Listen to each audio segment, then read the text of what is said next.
एक छोटे से शहर में बिंदिया नाम की एक औरत रहती थी। वह शादीशुदा थी, लेकिन उसकी कोई औलाद नहीं थी। 3 बार उसका गर्भपात हो चुका था। वह बच्चे को पाने के लिए व्याकुल रहती थी, लेकिन हर बार उसकी गोद सूनी ही रह जाती थी। बिंदिया ने औलाद को पाने के लिए कई तरह के उपाय किए थे, इसके बावजूद उसके घर का आंगन बच्चों की किलकारियों के लिए सूना था। बिंदिया का पति एक मजदूर था और वह अपनी पत्नी से बहुत प्यार करता था।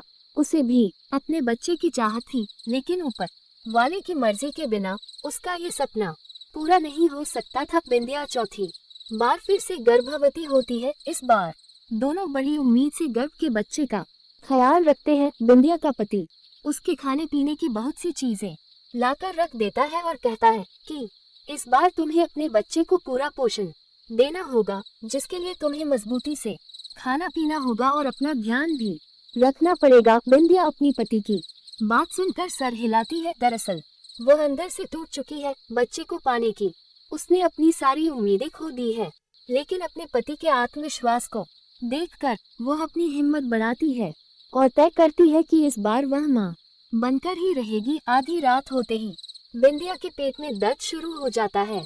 अचानक बिंदिया के पति की नींद खुलती है और वह बिंदिया को अपनी गोद में लेटाकर हौसला देता है, लेकिन जब दर्द बर्दाश्त के बाहर होने लगता है तो वह अपनी पत्नी को अपनी पीठ में लादकर अस्पताल के लिए भागता है।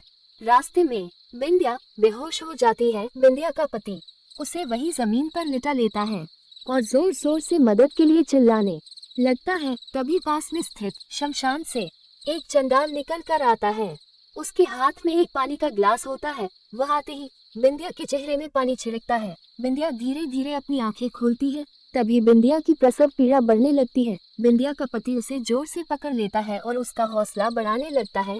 शमशान का चंडाल अपने कपड़ों से राख निकाल कर बिंदिया के पेट में लगाता है, जिससे बिंदिया की तकलीफ शांत हो जाती है और कुछ ही पल में एक बच्चा पैदा होता है। लेकिन काफी देर तक जब बच्चे में कोई प्रतिक्रिया नहीं होती तो बिंदिया रोने लगती है, क्योंकि यह बिंदिया का चौथा बच्चा था जो पैदा होते ही उसे छोड़ गया। बिंदिया का पति बच्चे की मौत से दुखी हो जाता है, लेकिन वह अपनी पत्नी के सामने अपना दुख व्यक्त नहीं करता।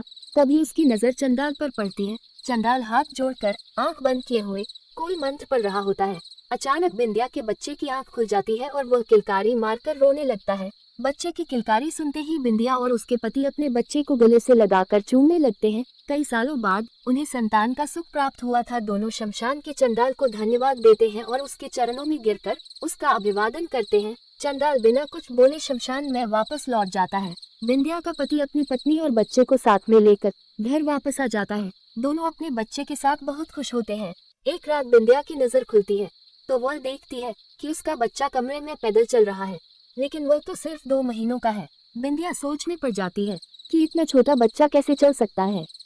वह अपने पति को जगाती है, लेकिन गहरी नींद में होने की वजह से वह नहीं उठता। बिंदिया डरते हुए अपने बच्चे को गोद में उठाकर बिस्तर पर लेटा लेती है, लेकिन उसके मन में डर की दस्तक हो चुकी थी। सुबह होते ही वह अपने पति से रात की बात बताती है। बिंदिया के पति को उसकी बात पर भरोसा नहीं होता। उसे लगता है बिंदिया ने कोई सपना देखा होगा और उसी को सच मान बैठी है। वह बिंदिया को समझाता है और अपने काम में चला जाता है। अपने पति के जाते ही बिंदिया अपने बच्चे को पालने में लेटाकर घर के काम करने लगती है। घर के काम के बाद बिंदिया अपने बच्चे को दूध पिलाने के लिए उसके पास जाती है और वह डर जाती है जब अपने बच्चे को खून से भिड़ा हुआ मुर्गे के पंखों के साथ खेलते देखती है।